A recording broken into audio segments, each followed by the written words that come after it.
እኔ ጋር 5 አለ። በጣም አሪፍ እንዴ ዳጣ አንቺ ጋር 500 ካለማ እኮ በቃ ሞላ ማለት ነው። ኧረ እኔ 5 ብር ነው ያልኩት።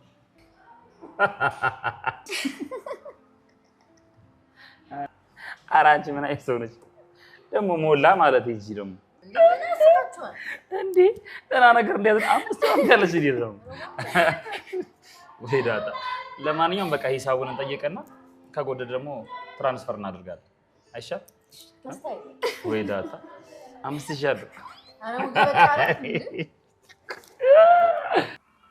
ብሩክ ሰው ያምናል። ማህሌት ልጅህን እንደ ልጅ አድርጌ ያሳድጋለሁ ስትለው አምኗት በኋላ ላይ ከዳችሁ። አዎ ማህሌት ጥሩ ሰው ትመስል ነበር፣ ግን ችግር ውስጥ እስኪገባ ነበር ጥሩ ሰው የመሰለችው። ይሄን እድል መልሰሽ አታገኙ። አለቀውም አልኩሽ። ዛሬማ ጸንሸለት ነው የማድረው። አትጃጃይ ባክሽ፣ እሱ ይደርሳል። ከዛ በፊት የፈጠነ ነገር ማድረግ አለብሽ። ስልኩን ፈትሽ፣ ምን እንደሚሰራ ከሰዎች ጋር ምን እንደሚያወራ አጠቃላይ መረጃዎችን ዝረፊው። ለምን እንደሆነ ነገ ጧት አስረዳሻለሁ። እንዳትፈሪ፣ አትፍሪ። ዝናን ቢሆን እንዳትፈሪ፣ እኔም አልፈራው። ደግሞ መድብልን ከተባብሹ እንዴ ብር ነው የሚሰጥሽ። እሺ የምትጠይቁኝን ጠይቁኝና አሁን ልሂድ። አረ በብር ምናምን ሳንስማማ በብለሽ ልትገጭ ነው? አይ በነፃ እኛም ቢሆን አንፈልግም። የድካምሽን ዋጋ ታገኛለሽ። ገባሽ? እሺ ቤቱን ብሩክ እንዳልሸጠው እርግጠኛ ነሽ? አንቺ ይህን መረጃ ከየት አመጣሽው? አው ማህሌት ነግራኛለች። ማህሌት ከየት አወቀች? ዝናን የነገረኝ ነው ያለችው። ብዙ ጉድ ተፈጥሯል ብለኛለች። የምን ጉድ? አልነገረችኝም። ኤፍራታ ለራሷ ጥቅም ብላ ማህሌትን የማትወጣበት ጦስ ውስጥ ከተተቻት፣ ያውም ከዝና ጋር። ዝና እንግዲህ በራሱን በመጠጥ ሰክሮ ራሱን ስቶ በተኛበት ሰዓት ማህሌት ያው አረግዛለሁ የሚል ሀሳብና እቅድ ነበር እንጂ እንደዚህ ስልኩን አንስቶ የመፈተሽና ስልኩን የመነካካት እቅድ አልነበራትም። ነገር ግን ኤፍራታ የብሩክ ወንድም ጠቀም ያለ ገንዘብ ስለሰጣት ወደፊትም ጠቀም ያለ ገንዘብ አገኛለሁ በማለት ያው የታዘዘችውን እያደረገች ስለሆነ የግዴታ ማህሌትን በዚህ መልኩ ማታለል ነበረባት። ያው ማህሌት እንግዲህ ስልኩን ካወጣች በኋላ በኮድ ልትከፍት ብትል እምቢ ሲላት አሻራ ባይን ለመሞከር አይኑን ገለጥ ስታደርገው ከተኛበት ሲነቃ እሱም ምንድን ነው ብሎ ደንግጦ ሲያማትብ ነበር። ማህሌትን ተስቶ ፈጥጥ ብሎ አንገቷን ሲያንቃት ነበረ። ምክንያቱም ምን እያደረግሽ ነው እያለ ሲያስጨንቃት ነበር። ሰላም ሰላም፣ ውድና የተከበራችሁ የቻናላችን ቤተሰቦች እንኳን ሰላም መጣችሁ። እንግዲህ በባለፈው ሳምንት ሁላችንም እንዳየነውና እንደተመለከትነው ብሩክ ወንድሙን ተጠፋ። የብሩክ ወንድም አዲሱ ከመጣ ወዲህ ዝናም እንቦር እያለ ይገኛል። እንግዲህ ማህሌት የክስ ወረቀት እቤት ይዛ መታ ስለነበረ ቅድስት ለወንድሙ ለብሩክ ወንድም ስላሳየችው እሱም ዳጣን ቤቱን ታውቂዋለሽ ወይ ይዘሽኝ ሂጂ የማህሌት ያለችበትን ቦታ ሲላት እሷም እሺ በማለት ይዘው ወደዛ በምትሄድበት ሰዓት እንዳጋጣሚ ኤፍራታን እንጂ ማህሌትን አላገኛትም። ማህሌት ውጭ ወጥተው ተገናኝተው ስለነበረ ከዝና ጋር ብሩኬ ቤት ሂጄ ወረቀቱን ሰጠሁት ስትል ማናባሽ ሂጄ አለሽ ያለኔ ፍቃድ እኔን ሳትነግሪኝ እኔን ሳታማክሪኝ ለዚህ ቅጣት አንቺን ሞት ብቻ ነው ብሎ ሲላት እንግዲህ አንገቷን ይዟት ነበረ። እባክህን ዝና ችግር ውስጥ ትገባለህ፣ አንገቴን ልቀቀኝ፣ እየገደልከኝ ነው፣ ብዙ ሰዎች አሉ፣ የማትወጣበት ችግር ትገባለህ ብትለው አንቺን አንድ ገድዬ ምንም ነገር አይፈጠርም፣ አስወግድሻለሁ፣ አንቺ ምንም አትጠቅሚም፣ ለራስሽ ማትጠቀሚም ለሰው ማትጠቅሚም እያለ ነበረ በተደጋጋሚ። ያው መጨረሻ ላይ እሱ ሲበቃው አንገቷን ለቋት ነበረ።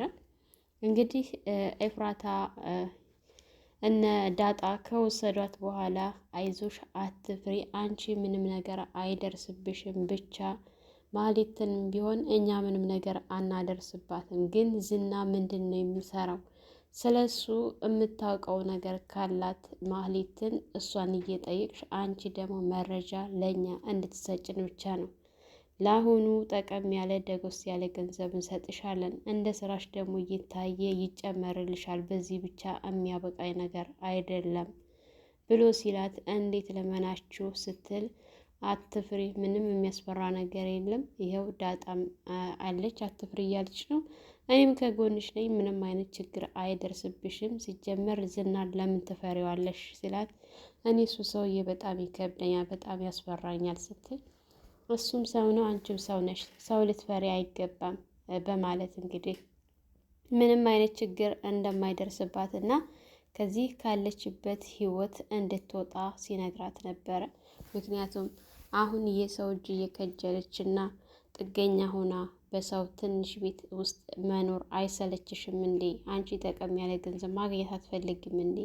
እኛ እንደምንም ብለን ተዝና አንዳንድ ምስጢሮችን ማውጣት ነው የምንፈልገው እንጂ ሌላ አንቺን የሚጎዳ ነገር አይደለም ብሎ ሲላት እሷም እሺ ብላ ተስማምታ ነበረ። እንግዲህ ብሩን ተቀብላ ወደ ቤቷ ተተመለሰች በኋላ ያው ማህሌትም ዛሬ ዝና ገሎ ነበረ ስትላት ደግሞ ምን አድርገሽ ስትላት ለምን ብሩክ ቤት ሄድሽና የክስ ወረቀት ይዘሽ ሄድሽ ብሎ ገሎኝ ነበረ፣ አንገቴን አንቆ ብቻ ነፍስሽ ትረፊ ብሎኝ ተረፍኩኝ እንጂ ዛሬ አላስተረፈኝም ብዬ ነበር፣ ይገለኛል ብዬ ነበር ምናምን ስትላት አንዳንድ ነገሮችን እንግዲህ ያው ኤፍራታም ስራ ስለጀመረች ምክንያቱም ከአሁን በኋላ ማህሌትን በደንብ እየጠየቀቻትና ሚስጥሮችን አሳልፋ ለመስጠት እያደረገች ትገኛለች። ማህሌትን አንዳንድ ነገር ስትጠይቃት በቃ ብሩክ ጠፍቶ ቀረ ስትላት እንዲህ አንቺ አላገኘ እስካሁን በምን አወቅሽ ምናምን ብላ ስትጠይቃት እየተወራ እኮ ነው በየአካባቢው ብሩክ እንደጠፋ ምናምን ስትላት ወይ ብሩክ እያለች ስታዝን ነበር። ተወጃለሽ እንዲያሁንም ለብሩክ እያዘንሽ ነው ስትላት ቢሆንም እኔ ብሩክ እንዲጠፋ አልፈልግም ስትል እንግዲህ ኤፍራታ ምናልባች ዝና የሆነ ነገር አድርጎት እንዳይሆን ስትላት አንቺ በባለፈው ያለኝ ነገር ምናልባት እውነት ይሆን እንዴ ብላ ስትላት ኤፍራታ ሰፍ ብላ እንግዲህ በጉጉት ምን ብሎሽ ነው ስትላት አይ እሱን ለማንም እንዳትናገሪ ብሎኛል፣ ብነግርሽ ይዘለዝለኛል፣ ስለዚህ እኔ ከሱ ጋር መጣላት አልፈልግም ነግሬሽ ስትላት ዞሮ አንዳንድ ጥያቄዎችን እየጠየቀች በዛ በዚህ ብላ ለማውጣጣት ሞክራ ነበረ። አንድ ቀን እነግርሻለሁ ሌላ ጊዜ፣ አሁን በጣም ደክሞኛል ልተኛ ስትላት እሺ በማለት ተተኛች። በኋላ እንግዲህ እነ ሉላና ሞገስም በቃ ቤታቸው ከገቡ በኋላ በጣም ፈታ ዘና ካሉ በኋላ መውጣት ፈልጋለሁ፣ ከቤት ከወጣን እኮ በጣም ቆይተናል፣ ለምን ወደ ውጭ ወጥተን ኬካን አትጋብዘኝም ምናምን ስትል እባክሽን ሉላ ይቅርብሽ፣ እኔ ባመጣልሽ ይሻልሻል፣ ምናልባሽ እኮ እየተከታተለን ይሆናል እና ጥሩ አይመጣም ብሎ ቢላትም እሷ በቃ ዛሬ መውጣት አለብን፣ ምንም ነገር ቢፈጠር አንተ ታመልጣለህ፣ እኔ ችግር የለውም የመጣውን እቀበላለሁ ስትለው አንቺንም አጥዬ መቼም ቢሆን አላመልጥም፣ ሞቼ ይወስድሻል እንጂ ሲላት ነበረ። ዝና ብቻውን እንደሆነ በጣም ሲያስበው ይህን ያክል ጊዜ ስንት ነገር መስራት የምችል ሰው እንዴት ግን ሚስቴን ይህን ያክል ጊዜ ተጄ ወጥታ ትቀራለች እንዴት እያለ ራሱን እየጠየቀ ነው። ምክንያቱም ሌላ ብዙ ነገሮችን በደቂቃ ማድረግ እችላለሁ፣ ሉላን ግን በእጄ ማስገባት ያቃተኝ ለምንድን ነው እያለ በተደጋጋሚ ራሱን እየጠየቀና ራሱን እየወቀሰ ነበረ። በጣም በቃ ሌላ ቦታ ሌላ ስሜት ውስጥ ነበር የገባው። ያ ስሜት ውስጥ ሌላ ስሜት ውስጥ ሲገባ ወደ መጠጥ ቤት ገብቶ ማህሌትን ደውሎላት ማህሌትን ነይ ቶሎ ብላት ነበረ። እንግዲህ የብሩክም ወንድም ወደ ቤት ሲመለስ እንደ አጋጣሚ ቅድስት ቤት እያጸዳዳች በነበረበት ሰዓት ያኔ ሶፋውን ስታነሳሳ የሆነ የብሩክ ሸሚዝ ደም ምናምን ነክቶ ስታይ በጣም ደንግጣና ጮኻ ምሳሌን ጠርታት ነበረ። ምሳሌም ከአሁን በፊት አንስሯት እንደነበረ ያኔ ይሆናል እንደዚህ የሆነው ስትላት እሷም ተረጋግታ አንዳንድ ነገሮችን እያዋሩ ከተጫወቱ በኋላ አባቴ መቼ ነው የሚመጣው ስትላት ይመጣል ምሳሌዬ ሩቅ ቦታ እኮ ስለሄደ ነው ምናምን ስትላት እሷም እሺ በማለት ነበረ እንግዲህ በዛ መካከል የብሩክ ወንድም እቤት ከመጣና ከተመለሰ በኋላ ቅድስትን ጠርቷት ነይ እስኪ ግቢ ብሏት ወደ ብሩክ ምኝታ ክላስ እንድትገባ አድርጓት። እሷ ፈርታ መግባት አልፈለገችም ነበረ። አትፍሪ፣ ምንም የሚያስፈራ ነገር የለም፣ ነይ ግቢ እስኪ ስለ ብሩክ አንዳንድ ነገሮችን እናውራ ብሎ ነበረ የጠራት ማለት ነው። እሷን ፈርታ ያው ከገባች በኋላ ቅድስት እንዴት ነው ይሄ ክላስ ምናምን ብሎ አንዳንድ ጥያቄዎችን ሲጠይቃት እሷ ግን ጋሺ እኮ እንዲህ አይነት ሰው አይደለም፣ ጋሺ በጣም ስርዓት ያለው ሰው ነው፣ እሱ አደብ አለው ምናምን ብሎ ሲያት በቃ ይሄን ያክል ጊዜ ስትኖሪ ይህንን ክላስ ትዝታ የለሽም ማለት ነው ምናምን ብቻ እየደበቅሽኝ እንዳይሆን ሲያት፣ አረ በጭራሽ እየደበቅኩ አይደለም ስትለው፣ አዎ ብሩክ በጣም ጥሩ ልጅ ነው፣ ያለ ፍላጎት ምንም የሚያደርግ ልጅ አይደለም። በተለይ ደግሞ ላንቺ ትልቅ ክብር አለው። እስር ቤት ራሱ በታሰርኩ ሰዓት እየመጣ ስላንቺ ስለ ማህሌት መጥፎ ነገር ሲያወራ፣ ስለ አንቺ ግን ጥሩ ነገር ነው የሚያወራው። እሱ መጥፎ ልጅ ቢሆን ኖሮ እስከ ዛሬ ያቆይሽ፣ የሚተናኮልሽ ነበረ። በጣም ጥሩ ልጅ ስለሆነ ነው ያልተተናኮልሽ ስትላት፣ አረጋሽ እንዲህ አይነት ሰው አይደለም ስትል ነበረ። እንግዲህ የብሩክ ነገር እንዳሳሰበውና እንዳስጨነቀው ሲነግራት፣ እሷን በጣም እንዳሰበችና እንደተጨነቀች ስትነግረው፣ ቆይ ወንድሜ የት ገባ ይባላል ስትል፣ እሷም ጋሼ የት ገባ ነው የሚባለው ስትል፣ ቤቱ ያው አልተሸጠም ብሎ ሲያት፣ እንዴት ላይሸጥ ቻለ ይሄ ነገር እንዴት ሆነ ምናምን ስትለው፣ አላቅም ብቻ ቤቱ በምሳሌ ስም ነው፣ ውክልናው ደግሞ በእኔ ነው። እንዴት ይሄ ሊሆን ቻለ? ወንድሜማ የሆነ የገጠመው ነገር አለ እንጂ በጤናው አይደለም ብሎ ሲል፣ ቅድስት ስታለቅስ፣ በፍጹም ማልቀስማ አይገባሽም፣ መፍትሄ ነው እንጂ ማምጣት ያለብሽ፣ ማልቀስ አይገባሽም፣ አታልቅሽ፣ በይ አሁን ይበቃሻል ነበር ያላትና ያስቆማት። እንግዲህ ማህሌት ተሰከረና በጣም ራሱን ከሳተ በኋላ ራይድ ጠሪና ወደ ቤት እንሄድ ሲላት በጣም ደስ ብሏት ዛሬ አብሬ ነው ማድረው ብላ በደስታ በዛን ሰዓት እንግዲህ ማህሌት ብትጠብቃት ስትቀርባት ስልክ አንስታ ስትደውልላት፣ አይተሸዋል ሰዓቱ መሽቷል እኮ ብቻ ከዚህ ሰዓት በኋላ እመለሳለሁ አትይኝም ስትላት፣ አልመለስም ዛሬ የት እንዳለሁ ገምቼ ስትል ነገሬ ነበር ያለቻት። ብታይ የሚያምር አልጋ ላይ አንድ ላይ ነን ዛሬ እንዴት ብቻ አስክረሽ ነው ስትላት፣ አረ ራሱ ነው ሰክሮ የጠራኝና ራሱ ነው እኔ አይደለሁም ስትል፣ ብቻ ተጠንቀቂ የሆነ ነገር እንዳያደርግሽ እሱን አትመኙ ስትላት፣ ችግር የለውም አታስቢ፣ ምንም አትፍሪ፣ ራሱ ስለሆነ የጠራኝ ምንም ችግር አይመጣም ስትላት ነበረ።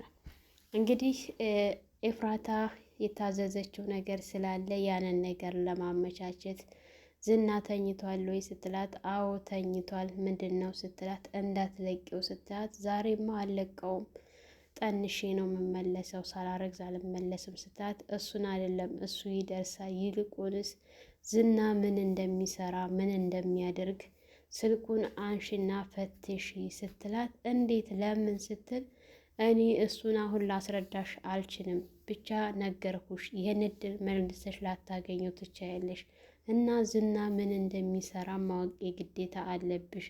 ምክንያቱም አንቺ ምን እንደሚሰራ የምታውቂው ነገር የለም እና ዝና አላንድ ነገር እንደዚህ ሀብታም አልሆነም፣ የሆነ የሚሰራው ነገር ቢኖር ነው እና ስልኩን ፈትሹ፣ መረጃ ካለ ያዥበት፣ ወደ አንቺ ገልብጪ ብላ ስትላት፣ እሷም እሺ በማለት ነበረ የታዘዘችው።